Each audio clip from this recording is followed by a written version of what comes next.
You're listening to the Free to Be Mindful podcast, which provides bite-sized tips for busy parents, educators, and anyone working with kids.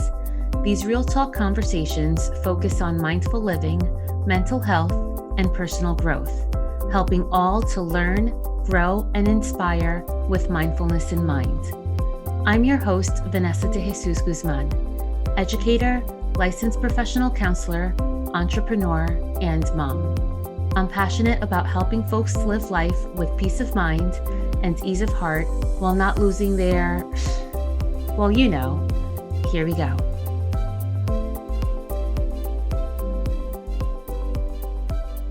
Hello and welcome to episode 108 of the Free to Be Mindful podcast. I hope that you're feeling good, looking good, and doing better in this world than you were yesterday. So before we get into our topic at hand today, I want to make a few reminders just to let you know some things that I have ready just for you. So I always have two freebies on hand that are really helpful if you are a parent or if you're an educator or anyone working with kids.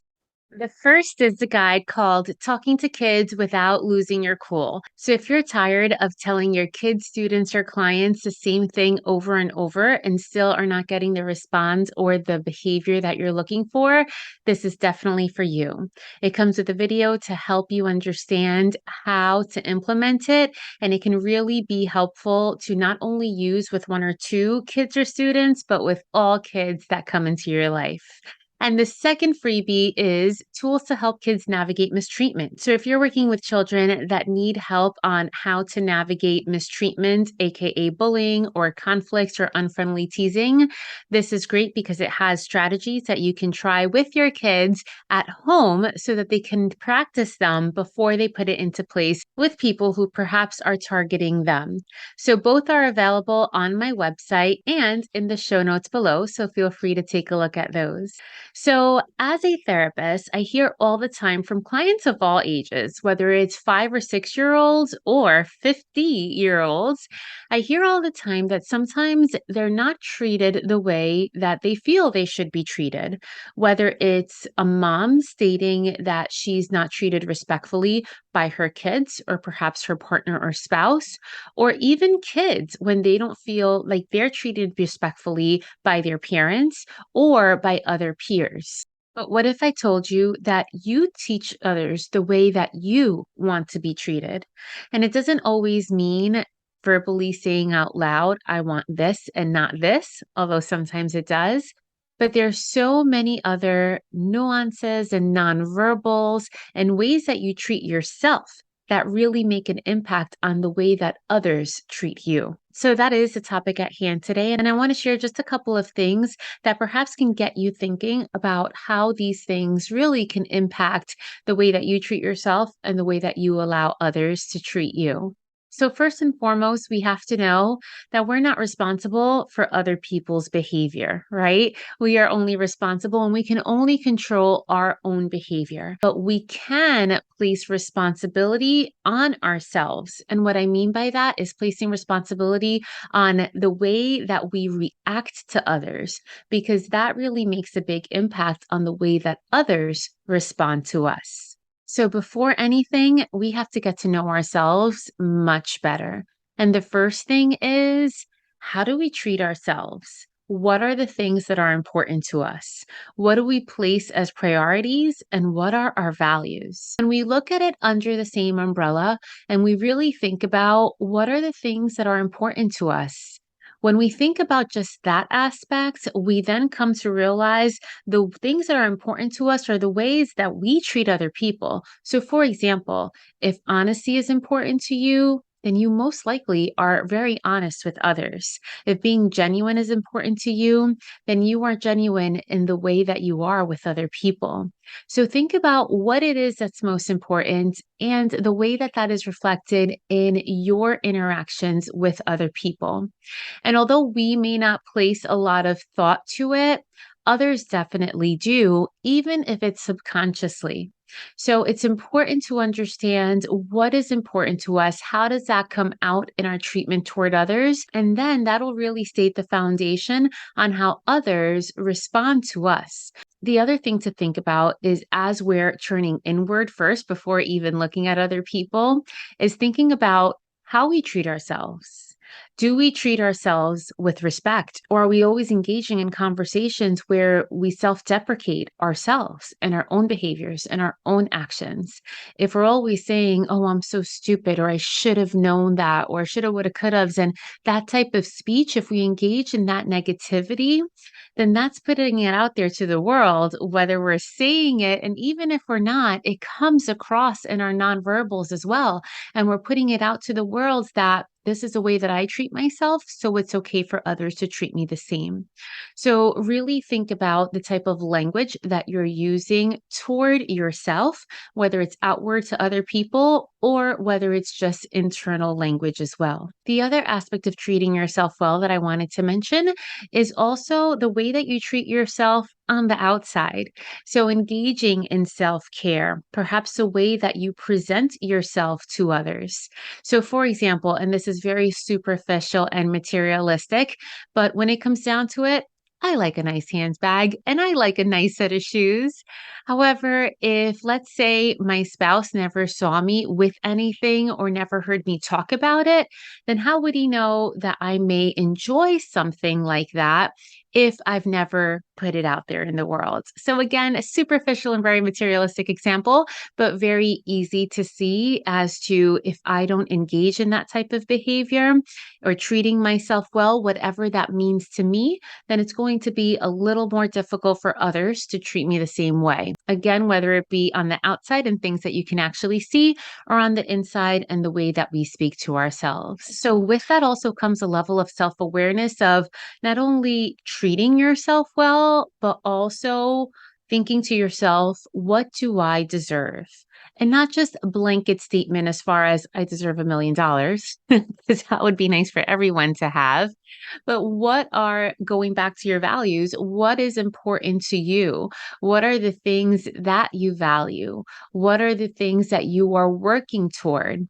And really, when you put that at the forefront of your self awareness, it'll come through in all you do. That's why, for example, things like visualizing the things that you want in your life or creating vision boards, also engaging in manifestation are very powerful because you're putting out there, these are the things that I want, and these are the things that I deserve. And you're creating a pathway that then it makes it easier for those things to come to you. Not by snapping your fingers and thinking that you're going to have the things that you want, in the palm of your hands instantly, but you're creating the path and creating it possible because you are actually intentionally saying, these are the things that I want or that I want to work towards or the things that I deserve. And then when you know those things, you won't settle for less. So that's helpful as well. And just as treating yourself with respect and treating yourself well is important, treating others is important as well. In every single relationship we have, whether it's with colleagues, whether it's with family members, whether it's with romantic partners, and even with children, we really have a way of making it visible and apparent to others as far as the things that we are going to take. So if we engage in using foul language with colleagues, then maybe if you put it out there, that means you're willing to accept it back. But then you can't be surprised when you get it back because you put it out there first. That's just an example. When it comes to romantic relationships, if you're not very affectionate with a partner or with a spouse, then it may not come back to you. So we have to remember that every single relationship that we're in, it's a two-way relationship. A puppy may be a little bit more loving toward us, even if we're not to them. But eventually, if we're not loving ever, we do create a space there. And then it's hard for someone to love up on us, so to speak. So, really think about the way that you engage with anyone of any age. Think about the words that you use. Think about the tone that you use. And it's not always about speaking to others, but it's also on the other end, how we listen to others. When someone is having a serious conversation with us, are we engaging in active listening and having good eye contact and really present when they're speaking to us? Or are we just scrolling through the phone or getting dinner ready or staring mindlessly out there in the world and seeing their lips move, but not really listening to what they are saying? So, all of those things are really important when it comes to the way that we converse with others, and how we treat others, again, is a reflection of how we treat ourselves and what we are willing to expect from other people. And that is another way that we teach others the way that we wish to be treated. So I just mentioned puppies, right? So whether you are an animal lover or let's say you are somebody who has young children in their lives, you know that if you want, let's say, a puppy to do something and you mark the behavior as you say yes, and you give them a treat at the same time, and you do that a couple of times, they begin to learn, oh, this is what my human wants me to do. Let me keep doing it so that I can keep on getting rewarded. Mice do that, and pets do that. Children do that as well. That is why we have so many behavior modification programs. That is why so many classrooms use a red light, yellow light, green light, or gold stars, or marbles in a jar until they become intrinsically motivated and wanting to do things for themselves because they know it's the right thing to do. However, rewarding people for their behavior doesn't have to stop at the age of children. And it doesn't mean that, let's say, we give our spouse or our colleagues a gold star whenever they do something well. However, we can reinforce others' behaviors with thank yous, with good jobs, with appreciation statements. And we don't have to be weird about it. We can just, instead of thinking it, we can verbalize, I really appreciated you putting the bag in the garbage can after throwing out the garbage last night. It really helps me to throw out the coffee grinds in the morning and having the bag in there already. True story here. So it really helps when you verbalize the things that you are grateful for. And sometimes when I mention this to people, they always say, well, shouldn't they just know? Or why is it that I need to tell them if I am never being thanked? And yeah, you can take that mindset or that route if you choose, but what is that getting you? If it's not getting you the outcome that you wish, you may have to change your tactics, change your efforts, and see if something different is going to get you the things that you'd like to see more of. So, again, whether it is to a child or even if it's talking to an elderly parent, you can give statements of appreciation that goes a very long way. And again, reward the behaviors that you like to see so that you begin to see more of those. And with behaviors, yes, we can reward those that we want to see. And when we get behaviors that we don't want, or when people treat us the way we don't want to be treated, that's where it's really important to set up those clear boundaries. And it's not about yelling, it's not about making a scene, but it's simply about, again, not assuming that the other person should know what you like or don't like, or what you want more of or less of. It's stating, listen, I know you're calling because you're concerned. I'm in the middle of work and I can't take this call right now. I'd be happy to talk to you later. So you can set clear boundaries with people. And sometimes we assume that we're all on the same page with social cues. But the reality is that there are so many different humans on the face of this planet, and no two are the same. So if you think that a colleague, a peer, a partner, a friend, or a family member, if you think, why haven't they gotten the point already that I don't like that? Well, if they haven't gotten the point, have you outright verbally said it without beating around the bush? Just being direct and, of course, respectful so that they can understand what it is that you're looking for or what it is that's unacceptable for you. Be very clear about setting boundaries and be firm with them. And the most important part is be consistent. So if your sibling, parent, spouse, or child call you every 30 minutes at work and it's a call that you cannot pick up because of the nature of your job, then you have to be consistent about not picking up the call and letting them know, unless it's an emergency, please don't call. After a few times, you'll see that they stop calling because then they begin to understand and really begin to actually hear you when you say, I am unable to talk during these hours. So be clear and be consistent. And lastly, understand that we are all humans and no one is perfect. So just as you make mistakes, just as you sometimes do things that perhaps are not so helpful, or maybe you overstep a boundary, or maybe you didn't understand the way somebody said something or requested something the first time, we must be aware the way that we treat others, and we must be conscious about one, forgiving, and two, just acknowledging efforts. Sometimes a first try or a first effort isn't going to be perfection. Again, we're humans. We make mistakes. And when these mistakes happen, it really helps when we can forgive those that we care about, especially if we want them in our lives. Forgiving others is going to go a long way because it helps us release any heavy feelings so that we don't begin to build resentment toward this other person. So, as mistakes happen, forgive. If you need to press rewind and clear up your boundaries, that's always a great idea. And really request for the things that you want.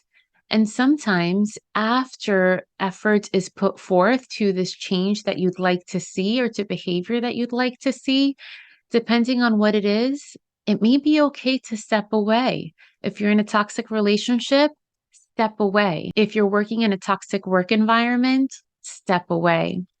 If you are losing your cool with your partner or with your child, step away. That stepping away could be for a few moments, a few hours, or perhaps it's time to find a new place to work. So you really have to weigh out again the things that are important to you. But if it's come to a point where you've tried all of these tips and you've had enough and it's not good for your physical, mental, or emotional health, then you have to make steps that are best for you. And remember, as we teach our kindergartner, first and second and third grade students about the golden rule, treat others the way that you wish to be treated. And when we do that again, we teach others the way that we wish to be treated. And when things are unclear, we clear them up. And when mistakes are made, we forgive or we move on. I hope that this has been helpful to you. I know sometimes it's easier said than done, but with consistent efforts, know that anything is possible. I invite you now to stick around for the short guided meditation. So right now, regardless of where you are or what you're doing, I'd like for you to take a deep breath. And in that breath, think about someone who makes you smile, someone who treats you well, someone perhaps who you love dearly, whether they be here or in the sky above. And as you picture this person in your mind, give them a hug and tell them how much you appreciate them just for being them. Now think of a person who perhaps you wish to improve your relationship with, and take the moment right now and think about the boundaries that perhaps need to be cleared. What do you wish to express to them in a respectful manner? What is it that you expect from them? What is it that you can give? Or perhaps what is it that you could no longer give, even though you care for them? Maybe in a loving capacity, or maybe in a working capacity. Take this moment, and as you see this person's image in your mind, respectfully share with them what it is that you need, which can be used as a practice for the next time you see them, or perhaps as letting them go if the relationship no longer serves you. And lastly, I want you to picture yourself looking at yourself in a mirror. Know that all relationships you have in your life are based off of the relationship that you first have with yourself. And with that, have a great week.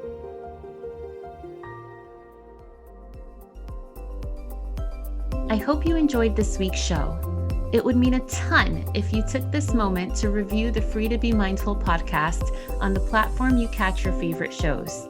That quick and easy act lets me know what you enjoy, and it helps others find the podcast too. And of course, don't forget to subscribe so you can listen along next week. In the meantime, I welcome you to catch me on social media at Counselor V de Jesus. And as always, remember, in a world where you are free to be anything that you want to be, you are always free to be mindful. Catch you next week.